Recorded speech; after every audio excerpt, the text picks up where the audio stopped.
Welcome back to my Elden Ring adventure. Today, as promised, we start by exploring the western side of the peninsula and see what's up with the walking mausoleum.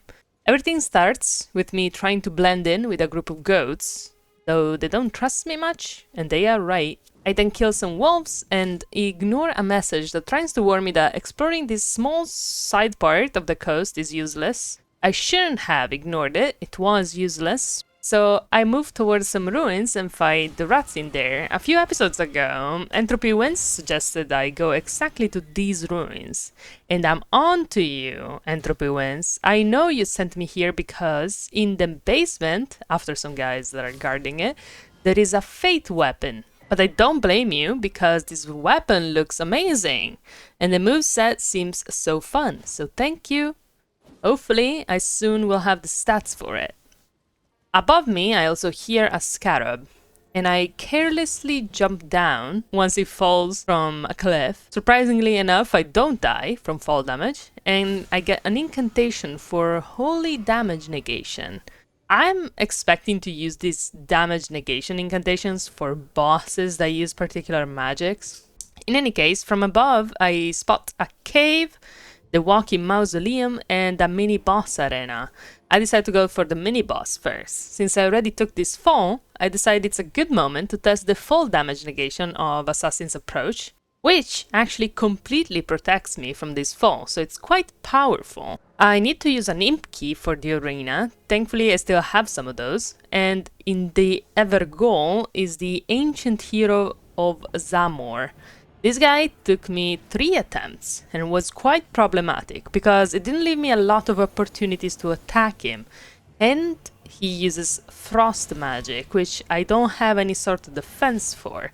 So after the first attempt, I look if I have any useful incantation, but the only thing I can do is change my third flask to give me some damage negation instead of healing, because I think damage negation plus a fate boost is a very good combo I could use. I'll skip directly to my winning attempt because I kinda wanna show it off. I'm a bit proud of my accomplishment. I definitely got a bit lucky, but I also used my different skills at the right times, I think. For example, he generally would dodge my fireballs, but in his second phase, he has some moments where he charges some magic, so during those I quickly changed my spells to the fireballs to take advantage. I also used my new damage and negation flask to get some more opportunities to attack him, and focused on my fire magic rather than hitting him with the axe. So after he goes down, he drops me Radagon's Scar Seal, which is a talisman that ups some stats, but also the damage I receive, which for now I put on, though I'm not completely sure it's worth it. After that, I go down to the beach, because I've spotted the scarab, and on the beach I fight some land octopuses, which feel much weaker now than they did before. Strolling on the beach, I also see some penguins, and eventually start stumbling upon undead people just wandering in different sized groups. Some are alone, and there's a huge group of like 20 of them. And I killed them all, for no particular reason or gain. I really don't know what's wrong with me. I also take some time to inspect their corpses a bit closer, to try to determine if they are just very decomposed zombies or if they're more like 3 people, like the ones from before. My observation is though inconclusive, so if y'all know for certain if they're 3 people, let me know. They kinda just look like burnt corpses to me. On the beach, there's a merchant in a shack that sells me what I call the Bloodborne Lantern, and some imp keys and a note. The note says that to stop the mausoleum, you have to clean up around its feet, quote unquote. Since this handy note told me how, I then go deal with the mausoleum, using a mix of fireballs and axe on the skeleton things on the mausoleum's feet. Eventually it comes down, so I excitedly go inside to discover I have nothing to do here because it provides a remembrance duplication, and I have no remembrance. I believe the remembrance are the souls from the main bosses, like in the other souls, but I'm not 100% sure. So anyway, I go out, and uphill there's a church, defended by a few Luthels, which are not the greatest threat, and this church is a bit bigger, or used to be at least, as the grace is like on the side. I expected Melina to come around to drop some lore, but no luck this time. After looking around a bit, I eventually drop down and a falcon guy seems to materialize from nothing to chase me like a madman. Then when I check where it came from, I spot the cave I saw from above. It takes a bit of weird platforming, but I get there, and the cave is very dark, so I equip my new Bloodborne lamp, which I love. The Tomsworn cave is full of poison. Poison on the floor, poison mushroom people throwing poison darts, poison blobs from Zelda, poison rats, poison flowers. Luckily for me, I have a lot of antidote balls, so it's not a big issue. And if it were, I'd also have the antidote incantation, so it's fine. The boss is just a bigger poison flower, and it drops me a talisman that gives extra stamina. I gotta be honest, I expected something about poison, but it's okay. In the description of the talisman, the famous Godfrey is referred to as the first Elden Lord, so at least I have that reference now, which probably was given to me before, but you know. Near here, there's also a swamp-looking ruin, and of course we need some more poison in our life, so I go there, I summon Luthel for good measure, and fight a big ball of heads that shoots magic bombs. In the basement, I find something weird. Selen, the sorceress that I found in a different ruin. She's now here, but she's stuck to the wall and seems to be being tortured or interrogated. In my first playthrough, I remember I found this and I decided to kill her to put her out of her misery or whatever, but later I regretted it because I didn't get anything from it, basically. So this time I decided to just leave her there. So outside I fight some more minions and think about where to go next. While I do so, I find a ghost that seems to be hallucinating a tower. He's not looking at the Elder Tree, so I have no idea if he's maybe seeing the afterlife or a tower that was once there or something else entirely. I don't know. Exploring the other side of the plain gets me a bunch of coffin, then more uphill there's a bunch of soldiers near a tower. On top of this tower there's a chest, which is actually a transporter trap. And this transporter trap brings me literally on the other side of the map. Actually, I assume, because I don't actually know how big this fucking game is, you know, and this series is going to take me 1,000,000 years. Oh my god. Oh look, Melina, I found the Elder Tree. Well done. Hello. Roll credits. Quickly, before I get murdered. No, okay. In the royal capital, I find an incredible message that says, head ahead, great, and a grace and a sleepy giant. I wanted to use Assassin's approach to let him sleep, but he immediately wakes up, so I'm not sure about this spell still. I don't feel like fighting the giant, because it has 1,000,000 health, so I run around and find a teleport that I can't use, and a chest with a talisman. Killing the giant doesn't seem feasible, so I run away.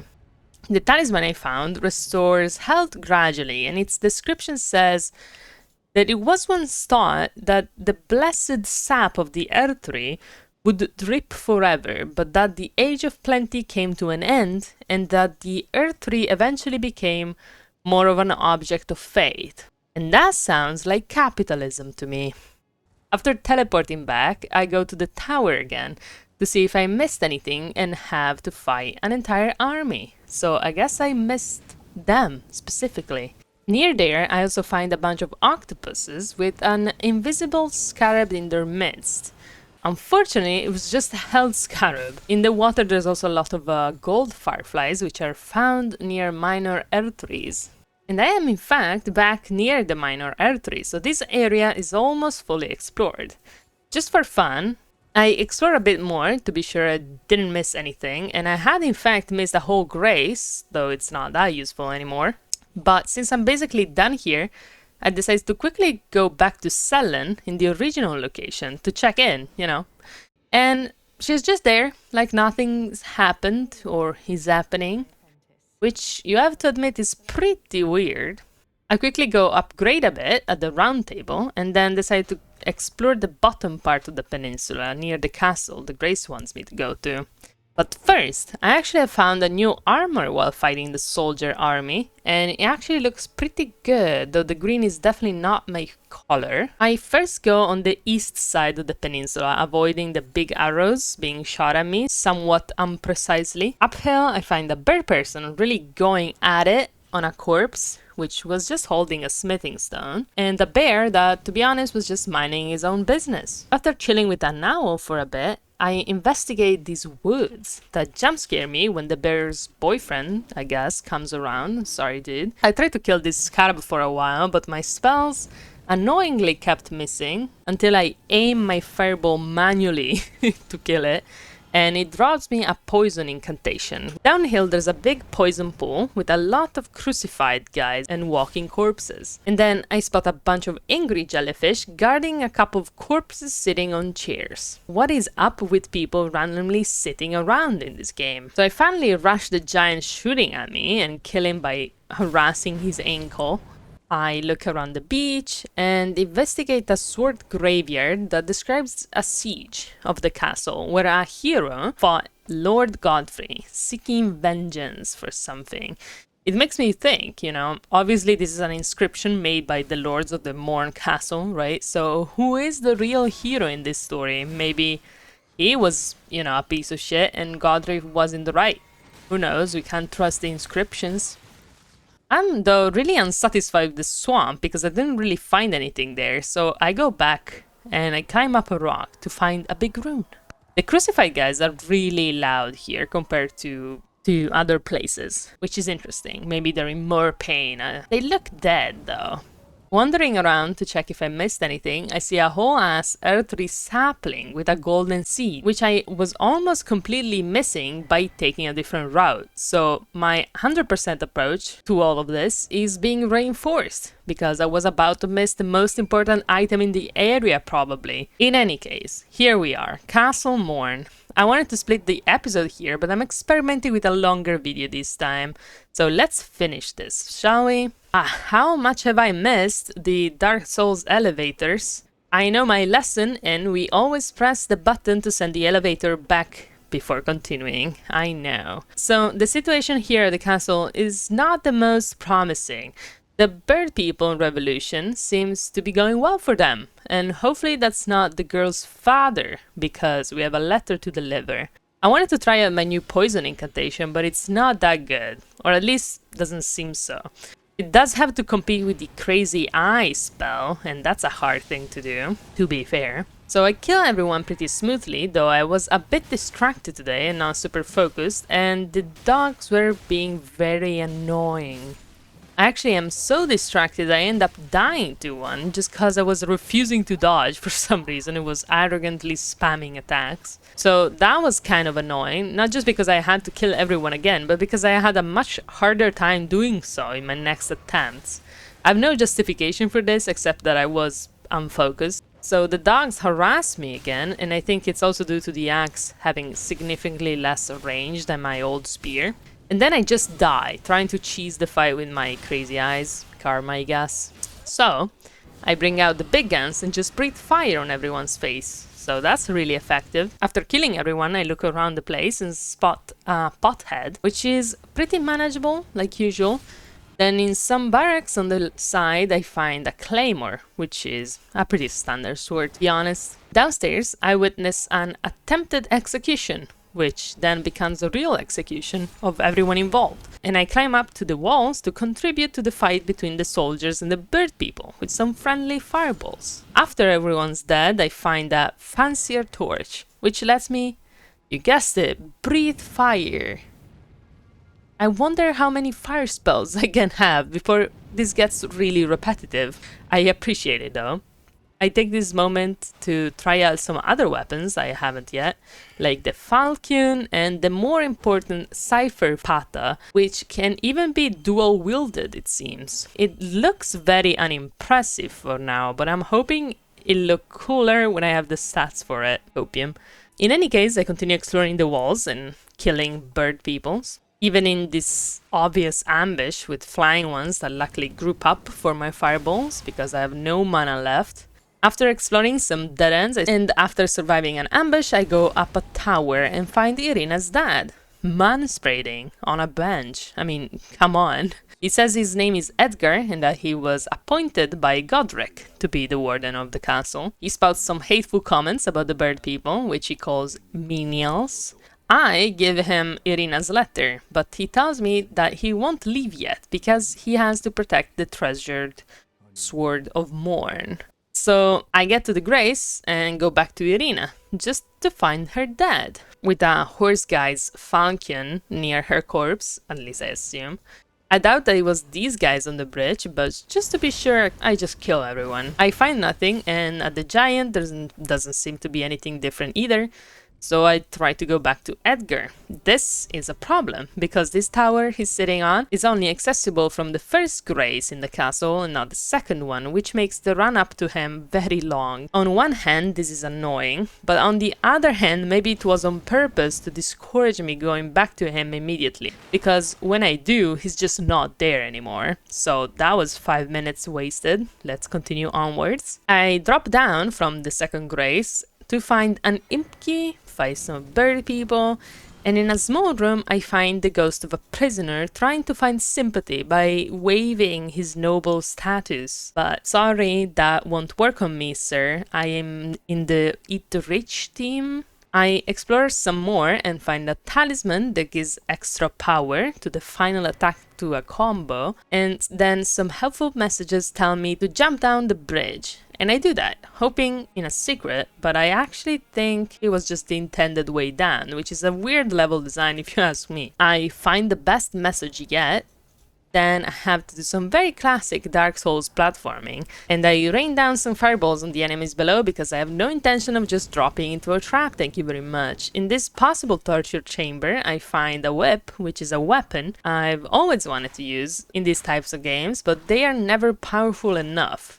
Thankfully, down here there's a Grace, and I can see the boss door already. So I was right in doing all this in the same episode, maybe. I throw a firebomb to a flying birdman, and he just falls down the tower, which I found really funny, though he didn't die, and actually came back to hunt me when I ascend the ladder. And then, it just gets murdered by the ocean. There's a lot of jellyfish down here. I think they like the seaside. A message warns me ominously that there's death ahead, so I'm expecting a crab. Luckily, the crab does not mean death for me this time, and in a little cave on the side I find some fire arrows, which are so entirely useless to me. So here we are to the boss. So, you're free to call bullshit, but I think this boss is not hard, even though I died 3 times to him. After dying the first time, because it was very aggressive, I became stubborn and wanted to learn his moveset and fighting quote-unquote fairly without resorting to summoning and fireballs. The problem is, his moveset is kind of relentless and it doesn't give you a lot of opportunities to hit back, which I found hard to deal with by my lonesome.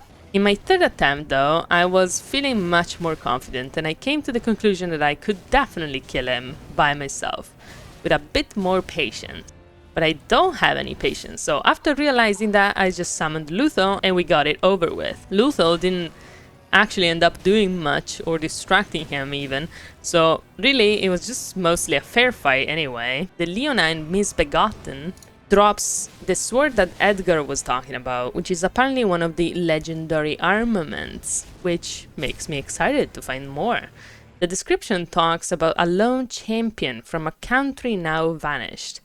The word vanished is interesting, because it could imply that it literally vanished, which could also imply that the world is literally vanishing, kind of like in Dark Souls 3. I actually know nothing of the lore of Dark Souls 3, but I do remember something like that, and I wouldn't be surprised if there was some sort of cycle to the world in this game as well. I just don't have enough information yet. The sword kinda sucks, or at the very least, I'm not interested. It matched very well with Game of Thrones' chair though. I can't find anything interesting in the boss arena, so I teleport back to the castle to check in on Edgar. Nothing's changed in the castle and the bird people are still revolting like nothing happened, but Edgar is back here and he says he's going to go rescue Irina. I can't warn him or anything, which is unfortunate and kind of mean, so instead I just teleport back to Irina's corpse and surprise surprise, Edgar is here. and he swears he's going to hunt those who killed Irina. I'd happily help, but he gives me no indication whatsoever where he might be going, so I have no leads. Instead, I rest and I find out that he actually just left Irina's body on the side of the road, which is pretty cold of him. He could have like dug a grave or something now. Anyway, on this sad note, we have officially finished exploring the Weeping Peninsula. Thank you all for watching and for continuing to comment on the videos. I really like reading the comments. Do tell me where you'd like me to go next if you want, and have a good day.